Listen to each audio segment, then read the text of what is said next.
You are taking your students on a field trip to a local nature preserve and want to take pictures and video to create multimedia projects to showcase student learning. In addition, you'd like to post the completed projects on the internet. How will you create a project in a form that can be shared on the internet? What, if anything, do you need to consider before the projects are posted on the web? First, you need to consider which software you will use to create or package your projects. In our district, PhotoStory 3 and iMovie are common choices. PowerPoint is another option for creating multimedia projects. The movie you are watching right now was created with PowerPoint. Next, you will need to determine a process for posting the projects on the web.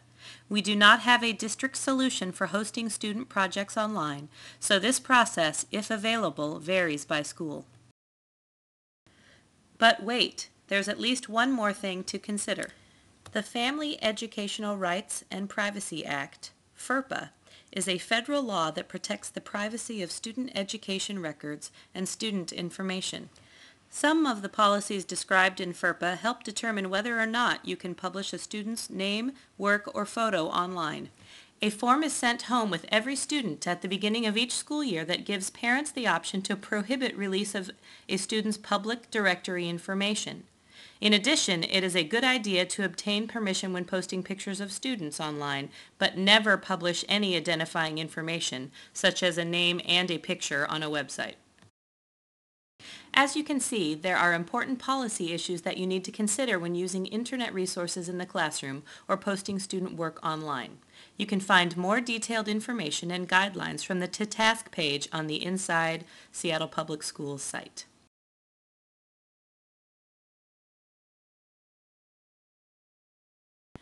You are teaching a unit on women's health issues such as breast cancer and birth control.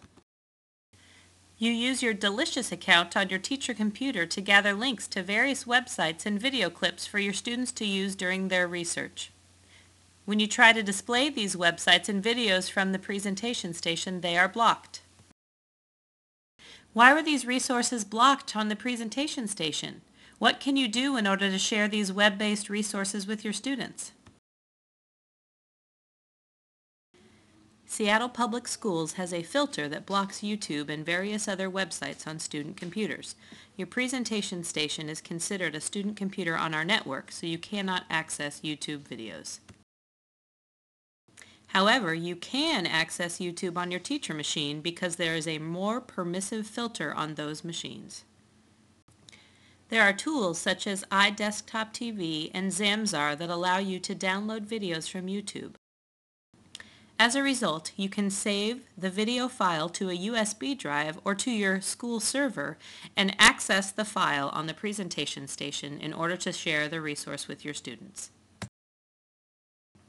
With our current filter system, you will have different levels of web access based on the machine you are using. A federal law known as CIPA, the Child Internet Protection Act, requires filtering for student internet access. You can request that a site be unblocked if it is appropriate for student access. Finally, a green warning page reminds you that a site may have inappropriate content, but it is not officially blocked. You can bypass this warning on any machine by simply following the instructions on the screen.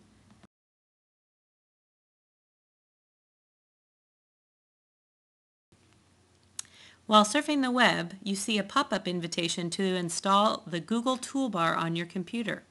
You decide to do so to enable faster, more convenient searches in the future. Later that day, while using ESIS, you realize the report feature is no longer working. That's funny, it worked yesterday. The report was generated as a PDF and you printed it without a problem. However, that's not the case today. Why did this happen? What does it have to do with teachers' new ability to add software on their computers? Adding non-standard features or software, such as the Google toolbar, may have unintended and unexpected outcomes. In this case, the pop-up blocker on the toolbar blocked the ESIS reports since they use the pop-up feature to generate a PDF file. You can either disable the pop-up blocker or allow pop-ups from designated sites, such as ESIS.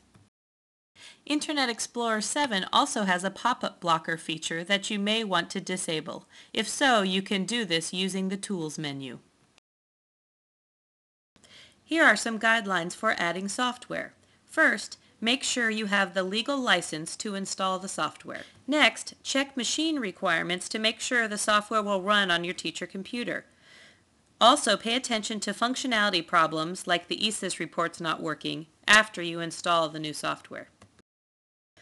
Finally, be aware that if problems occur, your network analyst will re-ghost your teacher machine if he or she cannot fix the problem within 30 minutes, returning your machine to its original state.